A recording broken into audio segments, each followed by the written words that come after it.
Hi, I'm the Paranoid Survivor, and Wilson!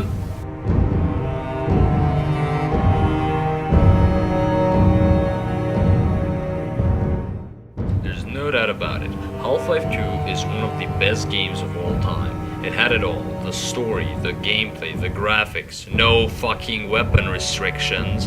In other words, it was tons of fun and naturally people still talk about it to date. Fans have been begging for a sequel, and there is a Steam community of devoted modders who mold the masterpieces into their own storyline. And surprisingly, a lot of the mods can offer hella fun, but rarely do they get an actual Steam release. Estranged Act I is the exception. It got a free-to-play release on Steam and is a sequel currently being worked on. Is it worth your money? I mean, is it worth your time? Oh, fun. What can I say? Obviously, a game that's free and this short is worth it. How good is it? Well, while I'm still trying to figure out what estranged means, let's find out.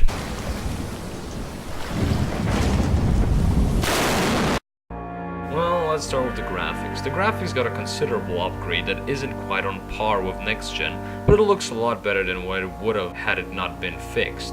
Things that were added include lens flares, a stained glass effect, bloom, and better lighting effects. Most of all, the water looks real, and since this game has an abundance of the liquid, it would have all failed if not upgraded. It all does a great job of presenting its atmosphere. Speaking of, the game mostly focuses on it. The atmosphere itself is the most important aspect of the game. The developers chose to pick it above all else, and if the visuals were stale, everything would have fallen apart. With the Source Engine upgrade, the game had a lot of room to get great atmospheric dynamic shadows and to create a more ominous tone. It succeeds with grace and really makes you feel the weight of every moment. The game also understands the importance of detail, and every shot is filled with things that feel like they should naturally be there. Everything feels very real and organic because of the small touches. It feels like someone was actually living here. Nothing feels out of place, and the new models do their job in convincing you that everything you're witnessing is real. One has to wonder how long it took the small crew to put everything in place and create the atmosphere of an isolated small village. Hell, even the music is set aside to make room for the atmospheric survival horror feeling of extreme isolation. And the best part is, it doesn't feel boring. The music that is presented is barely noticeable and is one of the factors that sets the perfect tone for the game. It feels very natural and seamlessly fades in or out of the actions. In other words, it fits in perfectly and is there just when it's needed.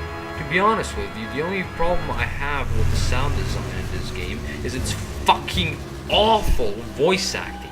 It's literally the same guy doing all the voices, and it's actually fucking comical. Well, I seem to be seriously wounded. Not that comical. You have no idea how long I've been in there.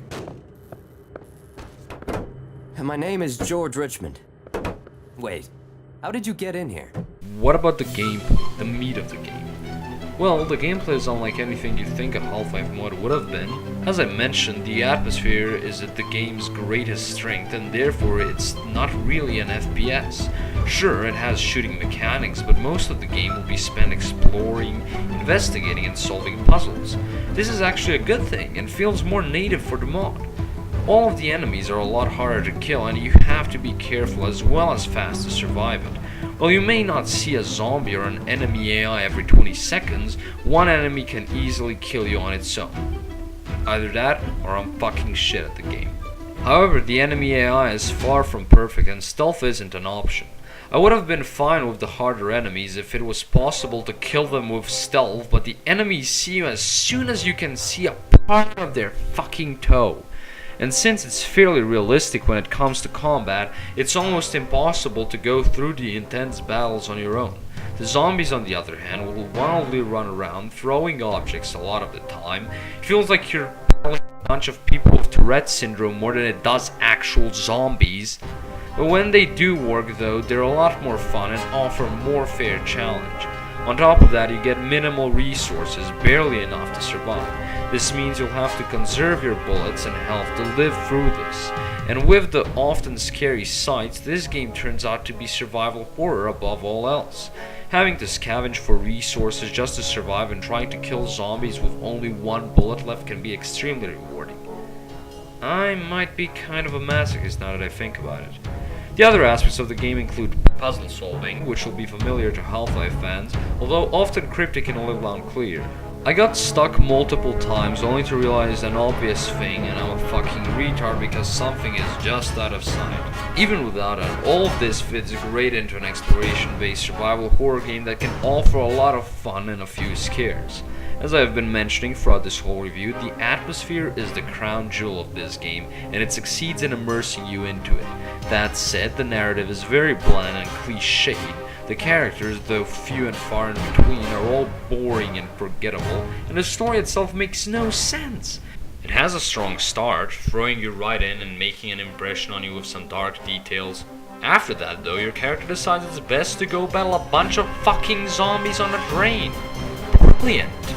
It's best not to concentrate on this and go through the motion of it because it's not that memorable.